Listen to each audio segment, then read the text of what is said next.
Did you see that post? People are talking. Here's what's trending on the Rickey Smiley Morning Show.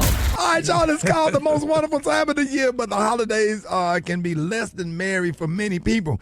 In fact, you may find existing issues worsen around this season. So this morning we have family psychologist Dr. Aldewan Tart here to help us this morning. Dr. Tart, good morning. Happy to have you. Good morning. Good morning. Happy holidays.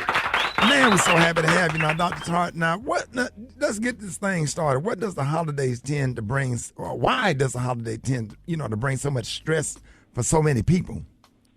One, let's talk about financing. I mean, there was a recent study that showed that 58% of adults worry about overspending during the holidays, right? And if your income is like under $50,000, you are significantly stressed because you have this pressure to be able to get the kids gifts. You want to give your spouse gifts. You want to get the family gifts.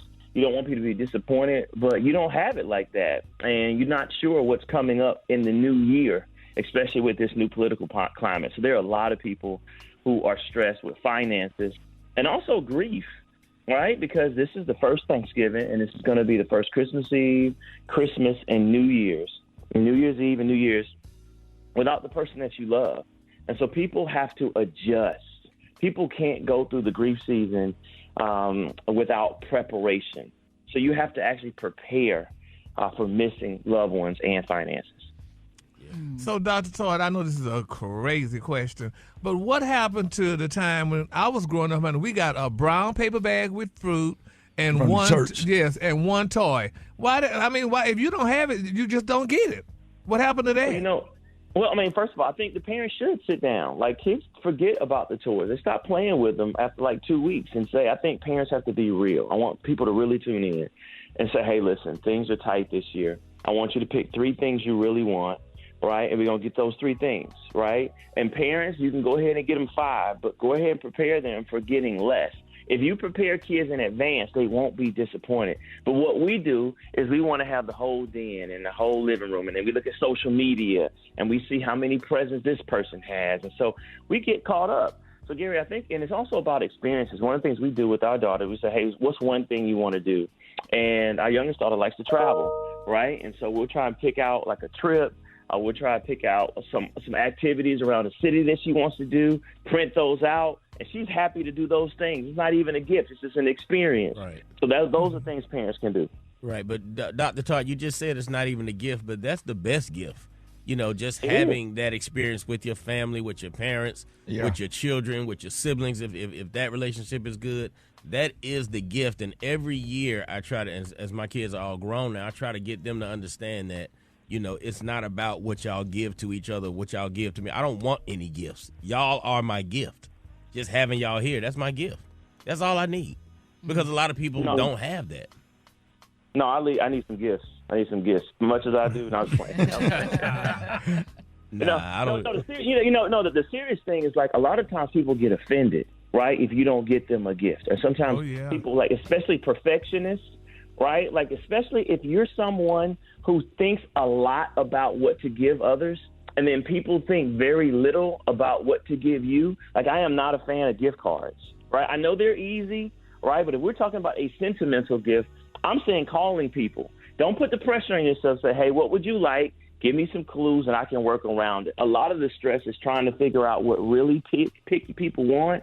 Or if you're a person that gives really great gifts, you start thinking, about how to give a heartfelt gift, and you need to make sure that you're getting the same in response. It's not about how much it costs. It's about, do you think of me, so that we can have the spirit of the holidays and not just the commercialism.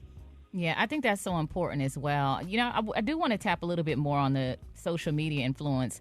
I know for me this year, I decided not to be on social media for Thanksgiving. Like, I wanted to have a messy bun, no makeup, be in the kitchen and be with my family without the pressure of having to do this whole presentation on social media. So what would you say are some good ways to, still stay connected on social media without being disconnected from who you are and how you really want to feel outside of what people think of you? I mean, I don't think we need to be on social media. I mean, I don't think that needs to be the focus. The focus needs to be that when people come into the house, are we having an experience? Are we playing cards? Are we playing games like board games? And if you have to use technology, use it to play a game, right? Like it could be like one of those black trivia games, or we could be talking about what are you thankful for? Or it could be watching the game. But I think what more people are searching for is true connection. The word of the year, according to Webster, was like, what was it, brain fog? Something like that. A brain rot. Because of how many people's brains have rotted based on watching TikTok and Instagram, and how we're able to see that as scientists, as people just not being as smart and creative as they used to be. So I would say I would actually like to collect the phones. When you come in the house, let's have an experience. Even if we're watching a movie, let's talk about it. Let's talk about the best black movies of all time. Let's talk about what we can do as far as our New Year's goals are concerned. People are looking for connection and to be seen, to be felt, to be experienced, and to be loved during the holidays. Not being on social media trying to show off to people we never going to meet in real life. Right. Dr. Tart, thank you so much for always jumping on with us doing this segment. There's so much information out there. Let everybody know how they can follow you on social media. Yeah. Follow me on Instagram at Dr. Tart, at DRTARTT. Always giving you tips on relationships and family, and also how to feel better during these holidays. I know that's right. Y'all give it up for the one and only Dr. Tart this morning.